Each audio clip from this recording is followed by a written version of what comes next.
कभी अगर बनना हो तो बाज बनना, लेकिन कभी तोता मत बनना। तोता बोलता तो बहुत है, लेकिन ज्यादा ऊंचाई तक उड़ नहीं सकता। बाज बोलता बहुत कम है, लेकिन सबसे ऊंचाई पर उड़ता है और बाकी पक्षियों का राजा होता है एक बाज। आज मैं आपको 5 ऐसे पॉइंट्स बताऊंगा जो कि हर एक इंसान को बाज से सीखना चाहिए और लाइफ की बहुत बड़ी लर्निंग है इन 5 पॉइंट्स में। 8, बाज की तरह अकेला चलना सीखो। बाज अकेला उड़ता है और बाकी पक्षियों के मुकाबले सबसे ऊंचाई पर उड़ता है। बाज अकेला उड़ेगा, लेकिन कभी भी चिड़िया और छोटे पक्षियों के साथ नहीं उड़ेगा। बाज हमेशा या तो बाज के साथ उड़ता है या फिर अकेला उड़ता है। इससे हमें यह सीख मिलती है कि छोटी सोच वालों से हमेशा दूर रहे और अकेले रहो, क्योंकि यही वो समय है जब खुद को जानने का असली मौका मिलता है। 2, बाज की तरह अपनी लक्ष्य पर ध्यान दो। बाज का विजन बहुत ज्यादा क्लियर होता है और बहुत ज्यादा स्ट्रांग होता है।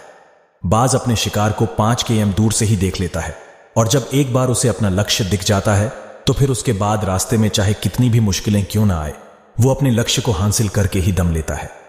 इससे भी एक बहुत बड़ी सीख मिलती है कि अपना विजन क्लियर रखो और उसे हासिल करने में फिर चाहे कितनी भी मुश्किलें क्यों ना आए, पीछे मत हटो उस बाज की तरह। 3, बाज कभी भी मरी हुई चीजें नहीं खाता। बाज कभी भी मरे हुए जानवरों को नहीं खाता, वह हमेशा जिंदा शिकार करता है और इससे हमें यह सीख मिलती है कि ये जो हमारा पास्ट है वो मर चुका है। तो अपने उस मरे हुए थॉट्स पर ध्यान मत दो और अपने आने वाली ताजी फ्रेश जिंदगी में ध्यान लगाओ। अपने पास्ट की पुरानी यादें जो तुम्हें तंग करती है उन्हें वही रहने दो जहां उसकी जगह है और तुम्हारे पास्ट की जगह है। अपने में वर्तमान में जगह मत दो, क्योंकि अगर एक बार तुम्हारा पास्ट तुम्हारे प्रेजेंट में आ गया तो तुम्हारा पास्ट तुम्हें कभी तुम्हारे प्रेजेंट में नहीं रहने देगा। पास्ट में तुम्हारे साथ कितना भी बुरा क्यों ना हुआ हो, वो सब यादें और थॉट्स मर चुके हैं और उस बाज की तरह बनो जो कभी भी मरी हुई चीजों को नहीं खाता।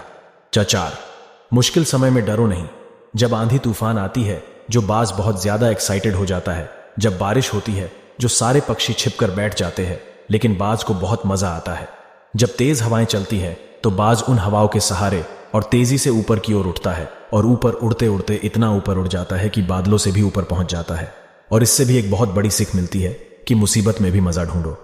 और नेपोलियन हिल ने एक बार कहा था कि हर बड़ी चुनौती अपने साथ में एक बहुत बड़ा अवसर लेकर आती है।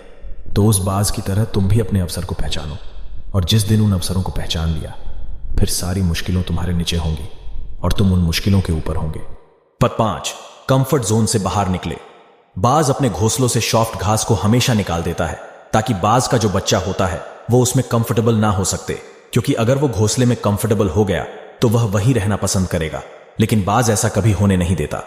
बाज एक पक्षी है और उसे भी एक बात पता है कि कंफर्ट जोन में कोई ग्रोथ नहीं होता है। लेकिन हम तो इंसान है ना, और इंसान होने के बावजूद कई सारे लोग इस बात को समझते ही नहीं है।